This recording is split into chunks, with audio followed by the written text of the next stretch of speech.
Hi, I'm Ken from All-Star Telescope. Thank you for purchasing a Celestron NexStar telescope. What we're going to do is walk you through the entire setup of the telescope. The NexStar SE is a beautiful telescope, and also the Celestron NexStar SLT series and the new Celestron NexStar Evolution. What we'll be doing is setting up the NexStar SE6, and all of the procedures in setting this up and doing the star alignment will apply to the SLT and the Evolution series as well. We hope you enjoy the video. Your NexStar SE is going to come packaged just like this, and have to go at open it by cutting the straps. It's very well packaged, as you can see. So we open the outer box and you discover there's a second inner box. And the first thing that we find when we open that inner box is this.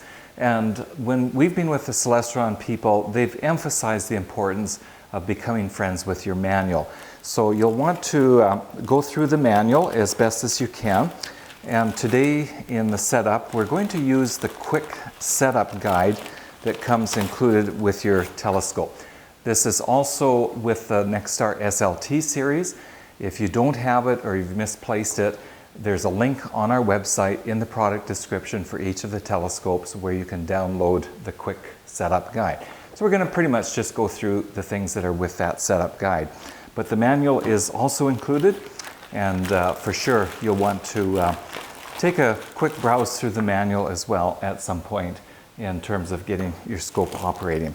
So what we're going to find first of all is open up everything and set it out. And if you can do this during the daytime, that's probably going to work the best. Make sure everything is there and set up properly. So the first long box that we've got is the tripod. So it's pretty straightforward to get that out. Just going to set that on the table. Good to have a table where you can pull everything out. Included is a box with a spreader tray and eyepiece accessory tray that will go on the tripod. So we'll open that box. So that's the tripod, and we'll put that together first. It includes a wrench that you probably won't use, so we'll set that aside. With the NexStar SE6, the telescope and the mount come together in one box. With the 8-inch NexStar SE, you're going to find that there's a separate box for the optical tube and for the mount. But in the NexStar 6 SE, it will come together as one unit like this. So we'll set that up here on the box as well. Take the plastic off. Very good packing. If you don't have a case, keep the box, and you can always store it and move it around with that material. There's a box of accessories in here as well. And within the accessory box we have the star pointer finder, also sometimes called the red dot finder, which we'll take out and set up with the telescope. You're going to find a small bubble level that we'll be using for leveling the tripod. And there is a box with what they call the star diagonal. And this is also, we'll put that on with the telescope in the final setup. It's just nice to have all of these out of the package and set out where we can assemble it. And then in addition to the diagonal, you're going to need an eyepiece, and that's also here in the accessory box. In this particular case, it's a 25mm Celestron Plossl eyepiece, and we'll set that up here with the telescope as well. And then you're going to find some miscellaneous cables, which we won't address at this point, but this is used in future years for updating the firmware in the hand controller. So we'll just leave that in the box for now. But that's pretty much all of the articles that we'll unpack. So we're just going to move the box out of the way now, and then we can set up the tripod. Take it down and spread out the legs. They might be a little bit stiff, so just give them a little bit of a tug, and they should open up that way. We tend to start by extending the legs about a foot, so we'll just loosen that off and just estimate about a foot on each one of those, and that should give us enough height once we get the telescope and eyepieces on to be able to have it in a pretty good position. What we'll want to do now is use that little bubble level that came in the box that we have, and set on there, and just kind of take a look to sort of see which legs this one needs a little extension to be able to get that nice and level. It's not totally critical that it be level, but it sure will make things easier in the long run if we have it as close to level as we possibly can. There's an accessory tray and stabilizer bar that goes in here, so we'll just put that on next.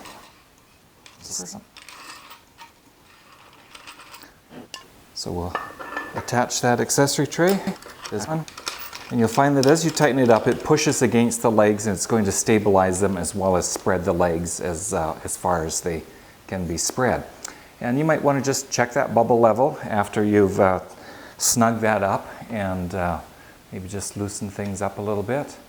Make sure that that bubble level is in place. So there's the setup of the tripod. As you can see on the quick setup guide, we're at about point number 7, and now we're able to put the actual telescope on the tripod now that we've secured it and leveled it. So with the NexStar 6 SE, it comes assembled with the tube and the mount. So we're just going to slip that on, and you can see that it kind of is recessed, and these pieces match up here. All of those springs are spring-loaded, or the bolts are spring-loaded. And so we'll just put it in place and get each of those 3 started, and then the mount will be secure on the tripod. And we'll just, again, snug them up hand tight.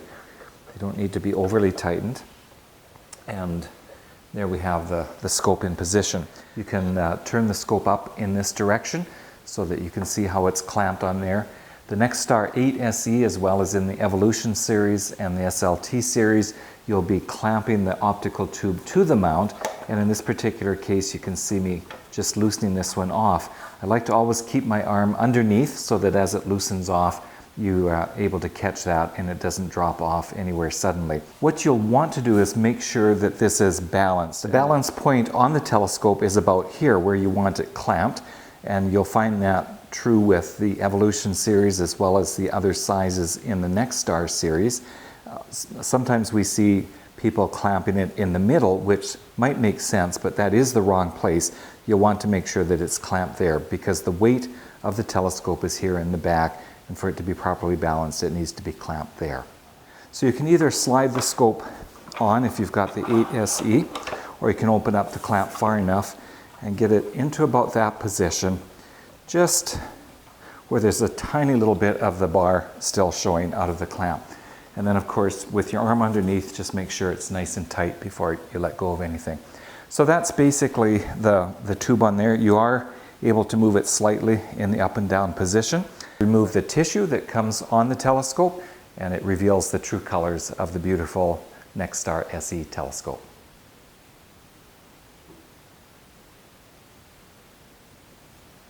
Now let's attach the star pointer finder, or the red dot finder. A couple of things about it. It's not a laser. We call it a star pointer finder. And as you look through here, the sighting tube, you can move the scope around or the finder around, and it appears like there's a red dot on the night sky. And that would be just basically as you're looking up through it in the direction that the telescope is pointing. There is a battery in it, and you do have to remove this plastic tab so that it can make contact. There is a small cap covering up that battery. It's a standard CR1032 battery, so if it's dead, that can be replaced. It's available at most department and hardware stores. So we'll just put that cap back on top of it. This is your on-off button, as well as what determines the brightness of the red dot when you're looking through it. And then there's 2 adjustment screws so that you can sight the red dot so it's pointing at exactly the same place that the telescope is pointing. And this will be your up and down and your sideways. This is one place you may need to supply a screwdriver, either a slot head or a Phillips screwdriver, to just open up the base a little bit so it can slip onto the telescope. So I'm just loosening off that a wee little bit, and that should allow us to slip the red dot finder onto the base that's already attached to the telescope. On rare occasion, those adjustments don't bring the red dot exactly, and you can loosen off the base off of the telescope. There's some movement there. In a worst case scenario, you may even have to shim that a little bit in order to bring the red dot so that it's pointing directly at where the telescope is. But that's a critical part of the telescope and its operation, so getting that on. And try to remember to turn off the red dot finder, as we often forget, because then you'll have to go out and buy some batteries to do that. So here we are taking a picture through the red dot finder of a astrophoto that's hanging on our wall in the showroom. And you can see where the red dot is centered onto the middle of the Helix Nebula.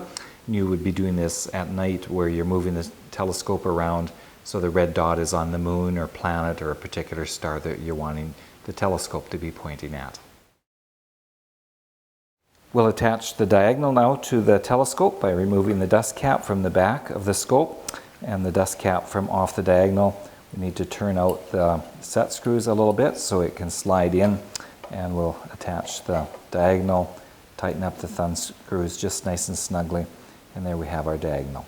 Let's complete the accessories by adding the eyepiece. Again, we need to back off the thumb screws, remove the cap from out of the diagonal, and the cap off of the eyepiece, insert it into the diagonal, and once again snug it up with the thumb screws.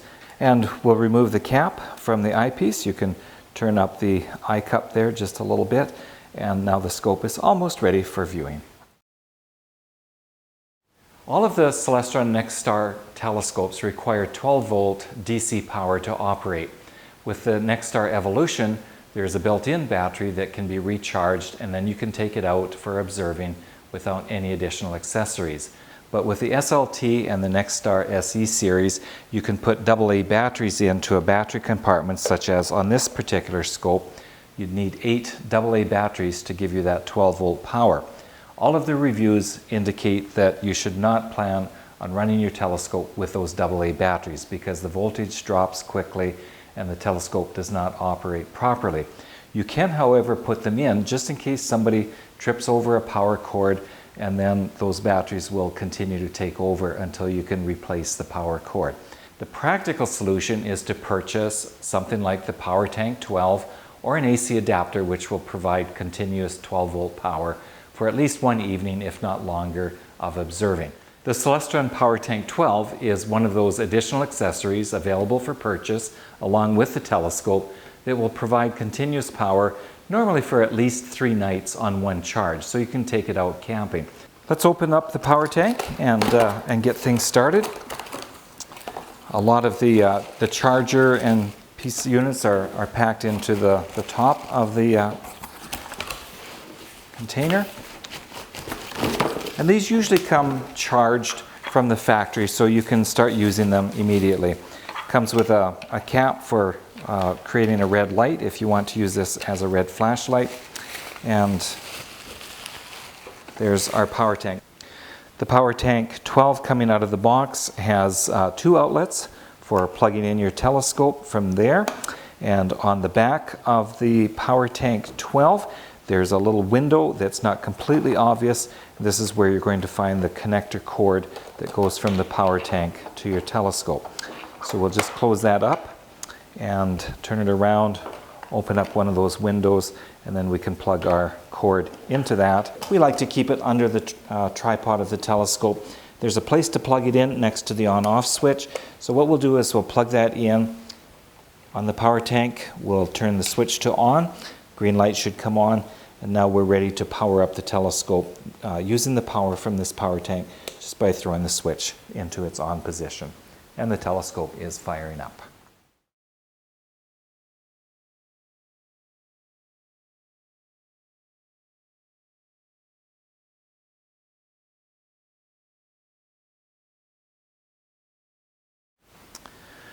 When we power up the NexStar series of telescopes, the first thing it's going to ask us for is what language we would like to operate it in.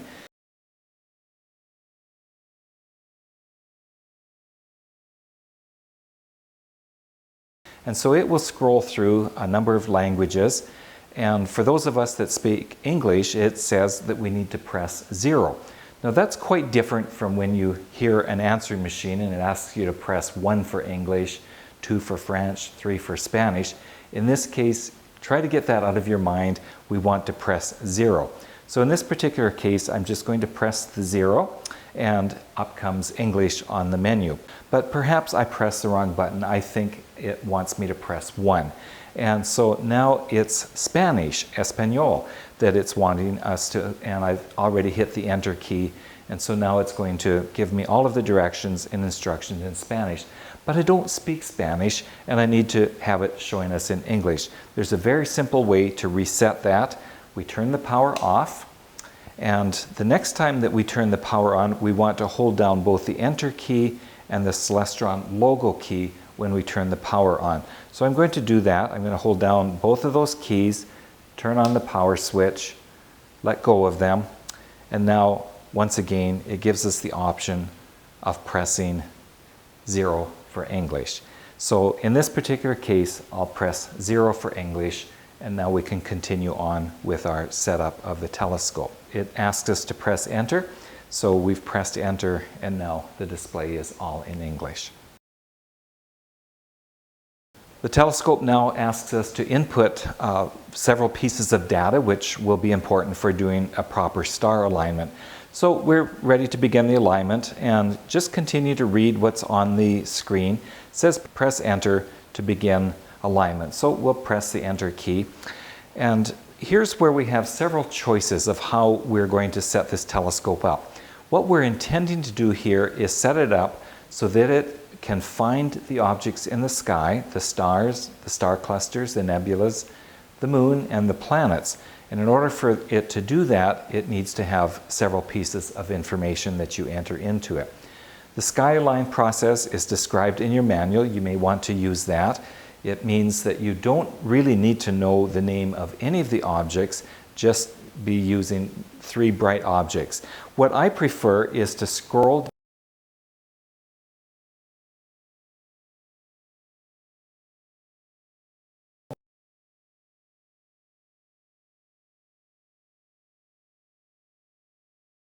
down using that 9 key until we come to something called a 2-star alignment, or perhaps even an auto 2-star alignment. Now if you're setting up your telescope in the early evening, perhaps you can see the moon, perhaps one planet, or perhaps you're even setting it up in the middle of the day when the moon is visible, and in that case you use the scroll key to go all the way down to what is called the solar system alignment. And once you've done that, you can just use the moon for your alignment process. But let's assume that it's in the evening and the stars are out. I like to use a 2-star alignment. Now this means that you do need to know the names of 2 stars. And that's a fairly critical thing that you can learn via a lot of the programs that are available these days for mobile devices, or using things such as the Night Watch book, which is the way that many of us learn that process. So I'm going to use the 2-star alignment process this evening, and once I've done that, we have to press the enter key to select it. Now it's going to ask us for our location, and it's important for the telescope to know where it is in order for it to know what's available in the sky. So here we have the choice of a custom site, and this means that we'll be entering our latitude and longitude. If we wanted to scroll down to a city database, we could choose that, and by hitting the enter button, we can choose that, and you can use the United States, or you can use international. Now Canada is listed under the international ones, so we'll press the enter button, and it gives us the choice alphabetical, beginning with Argentina, and we'll continue to hit the scroll button down until we come to Canada. So there we have Canada, and we would select that, and it comes up with Calgary, which is close to where we live. So we could choose Calgary as a place, and then it knows where it's at. I kind of choose to usually use my latitude and longitude. So to back out of this, just use the back key, and it will take you back up the menu to where we started and out of that city database, and it allows us to Oh, we're starting all over again. Enter, 2-star alignment, enter. And here we are back to the custom site. So I want to use a custom site. And here you need to know what your latitude and longitude are. And many of the mobile devices these days will give you that information. You can use Google Earth on a computer or even the GPSs that are on many of the navigational systems in your cars will give you what the latitude and longitude are. We're at 114 degrees here, so I'm going to go 114 and about 30 minutes. And that's our longitude, I'm sorry, not latitude, and we'll press the enter key. Now it needs to know if it's west or east of Greenwich, which is in London, England, and we're west of there, so we will press the enter key. Now it asks us for our latitude, and we're at about 51 degrees, so I'll put 51, and again we'll enter 27 minutes. And that's going to be close enough for our location. And again, we hit enter. Are we north of the equator or south? We're north, so we'll want to press the north button. Now it asks us for the time, and it uses both the 12-hour and 24-hour clock. In this particular case, it's flashing for the 24-hour clock. So 20 hours is 8 o'clock in the evening. Let's say that it's 9:30 in the evening. We can press 0930 and hit the enter button. And now it wants to know if we are in the AM or PM. So we'll just use the scroll buttons to go back and forth between AM and PM. We want PM, so that's selected. We hit the enter. Now it's going to ask for our time zone. Presently we're on daylight savings time, so we'll hit enter. And we need to be the right time zone. So again, you'll use your up and down buttons to find which time zone that you're at. And in this particular case, we are in the Mountain Time Zone, US, and so we enter that. So at this point, the telescope, think of the hand controller as a little bit of a computer, and we are inputting the correct information for it, and at this point it knows exactly where it is. And now it's asking for the date, and so it begins with the month. And so right now it's June, so that's the 6th month, 06, and it's going to ask next for the date, and today is actually June the 3rd, so we'll enter 03 and needs to know the year, and in this case it's 2015, so we enter 15. So there's our date beginning with the month and the day and the year, and we'll press the enter button. Now the telescope knows exactly where it is, and it knows exactly what the time and the date are. And based on that, it knows exactly what's up in the sky. And throughout the night, as the Earth turns, there's many objects that will be setting in the west and many new ones that are coming up in the east. And so it keeps track of that as the time changes. If we had set this up for a different location, let's say in South Africa 6 months from now, all of that information would be different. But if it was inputted correctly, it would know exactly what is up in the sky from that location at that particular time and date. So getting that information into the hand controller is very critical. So now we're ready to begin our 2-star alignment, but perhaps we're wondering if we inputted that information correctly. So we can always hit the back button. It takes us right back up to the top. And I want to just show you something here about entering location. Because if you turn off the telescope and you travel 2,000 kilometers to a new location, it does not ask you for the location again in this simple setup. So we want to be able to enter the new location. So we'll go through the process again of hitting enter. We want to do a 2-star alignment. You can always hit the back button when the time is showing, and that will bring up your latitude and longitude again. This isn't explained very well in the manual, and it's often a point of frustration for people. So just keep in mind, if you're needing to change the location in your hand controller, when the time is showing, you can go in and change your latitude and longitude. Because we've chosen a 2-star alignment, it's going to give us a choice of stars that we can use to align the telescope with. And what I like to do is scroll down through here until there's a star that I recognize. And you'll end up with your favorite stars eventually that you want to use for doing your alignment process. And in this particular case, you can press it one time to scroll through one at a time, or you can hold it down, and you'll come up with eventually a star.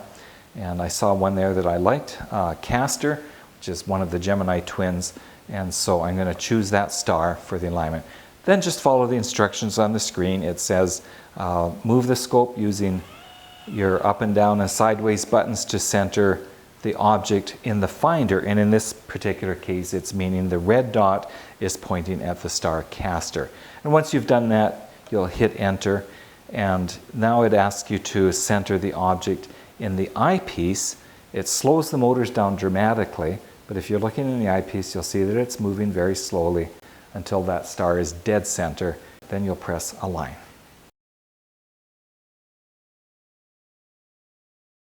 So tonight we've set up the NexStar SE, the 6-inch outside, and it's a beautiful, clear, and fairly calm night, so it's a great night to be able to get out and use the telescope.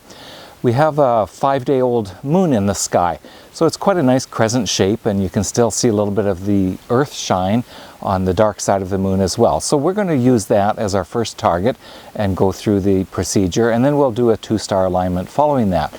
But just follow along with us, and we'll be reviewing a few things we talked about earlier in the video, and then we'll take some pictures of the moon and show you how we were able to align with that. So hope you enjoy this evening with us. In any of your setups, the first thing that you'll want to do is make sure that the star pointer finder is pointing exactly where the telescope is. So in this particular case, I'm just going to point it down at the horizon where there's some lights off in the distance. It might be a farm light or a street light in a local town, and we'll just get the object first of all into the eyepiece as we're pointing to the ground. And then once we have a light directly in the middle of the eyepiece, then we'll adjust our red dot finder up and down and sideways until the red dot is also directly on that light. So that would be the first step in making sure that you can do a successful alignment. The first thing we're going to do is turn the telescope on, and we'll go through the setup procedure. So do our on button there, and you'll see the light coming on there on the hand controller. And as we mentioned before, we'll just go through and set up our time and location. So it's just asking us to begin.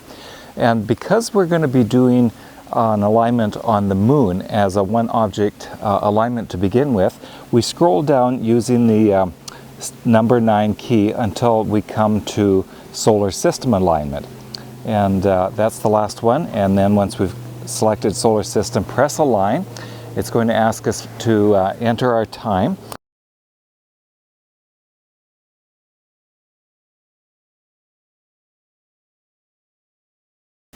Now it's going to ask us what object we want to use for an alignment. Venus happens to be up as well. We could use Venus.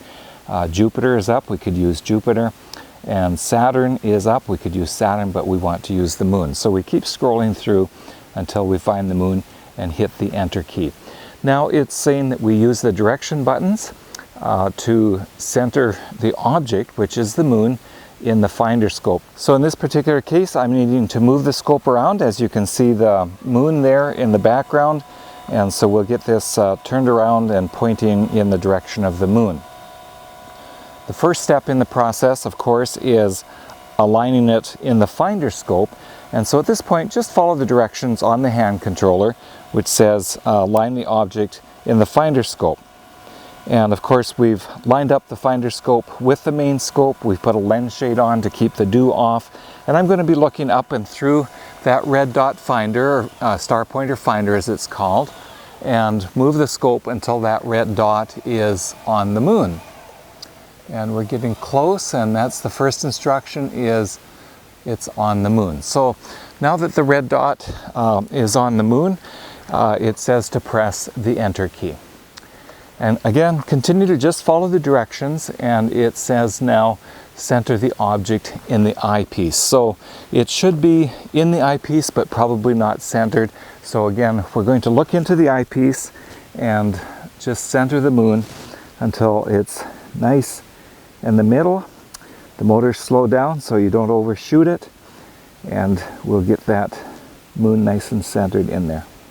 One of the things that you'll discover about the NexStar SE and all of the Celestron Schmidt Cassegrain telescopes is there's a huge range of focus, and so we're focusing basically on infinity here, on focusing on the moon. And so you'll be looking in the eyepiece and turning that knob until it comes into focus, and it's very easy to go right through the focus if you're not watching carefully, if you're not on a clear object. So what we're basically doing is looking in the eyepiece, seeing that moon come into focus. We've got it centered in the eyepiece, and then according to the directions, this time we press the align key. And that's a fairly simple solar system alignment, and so it's tracking the moon quite nicely. And we could use the hand controller now to point it pretty much to any place in the sky. It's not going to be really accurate because the sky is huge, and if the tripod wasn't perfectly level, it would go over to the object and it would be very close, but probably not in the eyepiece. But it's a great way to get set up in the evening when you can see the moon or perhaps a planet. And now on the hand controller, I'm just going to press the solar system key. We can see that Jupiter and Venus are close by on this particular night, and so as we press the solar system key, we will scroll until it says Jupiter, press the enter key, and it's as easy as that for the scope to head over, and now it has Jupiter in its view. That's quite a simple way of being able to look at things, and there we have Jupiter in the eyepiece. So there's the beautiful view of the moon, the 5-day-old moon that we're able to see on this evening that we've aligned our telescope to, and so it's tracking the moon. But now that we've gotten a lot darker out and there's a lot more stars out, we're going to shut this off, and we're going to try the 2-star alignment as we indicated in the previous video when we were shooting inside, and walk you through that process. So we'll just shut off the telescope and it will stop its tracking functions of following the moon, and we'll do a 2-star alignment. At this particular point, I just again want to emphasize it's really good to be able to know the names of a few stars. You know the moon, of course, and you may know the Big Dipper, but in order to do a really good star alignment with these telescopes, use Terence Dickinson's book Night Watch, and you can very quickly identify the major stars in the night sky. There's apps for the mobile devices. Celestron provides one free called Sky Portal, and you can set that up and find out what the names of some of the bright stars are, because you'll need that in order to do the 2-star alignment. As I've taken a look at the night sky at this particular time and location and season, I've seen that Arcturus is up, and I may have pointed out in the Night Watch book, if you use the handle of the Big Dipper, it forms an arc, and you just continue to form that arc and draw an arc to Arcturus. So that's a fairly bright star in the west for us tonight. And the Summer Triangle is up more in the eastern sky, and so I'm going to choose Deneb, Vega, or Altair, one of those stars for our 2-star alignment. So the first thing again that we'll need to do is turn the telescope on and allow it to go through its procedure. And in this particular case, we're ready to press enter to begin the alignment. I'll use the 9 key to press down until we come to a 2-star alignment, and then we'll press the enter key. Now it's going to ask again for the time and date and location.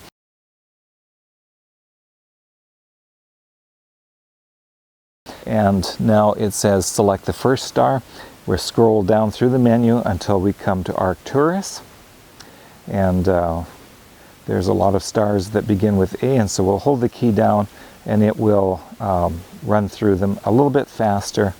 To go past it, just hit the up key again, and there we have Arcturus. So we're going to select that as our first alignment star, hit the enter key, and again follow the instructions, which basically say center the object in the finder. So I'm going to be looking down here through my red dot finder or star pointer finder and centering Arcturus in the finder.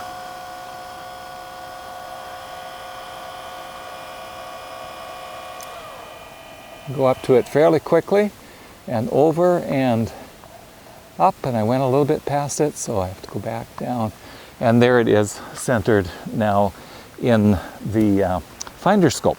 So again, follow the instructions on the screen, and it says to press enter. Now it continues to tell us to center the object in the eyepiece. It slows the motors down, so I'm going to look in the eyepiece and see Arcturus in there, and I'll move it around until we get it centered in the eyepiece, and there we have it. And now it says press the align key. Now it's asking me to choose the second star, and in this particular case I want to choose Altair because that's in the west and it's quite a ways across the sky. So we'll just scroll down on the menu key until it comes to Altair. Actually, in this case we're going up because we were at Arcturus. And there we have Altair, and it says press the enter key, and again follow the same instructions. Center the object in the finder. So we have to move it all the way across the sky into the east.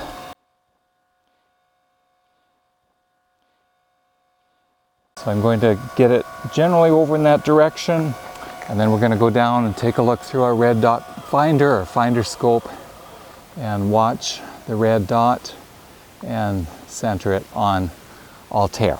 So now that the object is centered in the finder scope, press the enter key, look in the eyepiece, and it's not dead center, so you make some minor adjustments until it's centered in the eyepiece, and now it says press the align key. So now it says the star pointer was successful.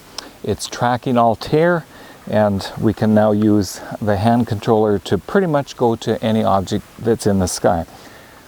Tonight Saturn is actually up, and so I'm going to just press the solar system, and we'll scroll down to Saturn, press the enter key, and off the scope goes to give us a view of Saturn. So that's basically how we do the two-star alignment.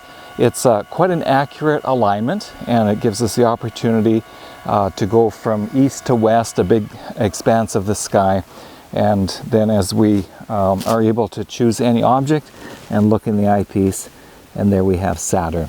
Beautiful object on this evening. Now, of course, these instructions apply to the particular night that I'm out. Any other night of the year, of course, get the correct date and time into your hand controller. Choose a couple of stars, or if you want to do a solar system alignment, choose the moon or one of the planets. But that's the way that you enable the go-to and tracking of the NexStar, the SLT, and the NexStar SE, as well as the new Evolution using the hand controller. And so we wish you great viewing and much success with your NexStar telescope.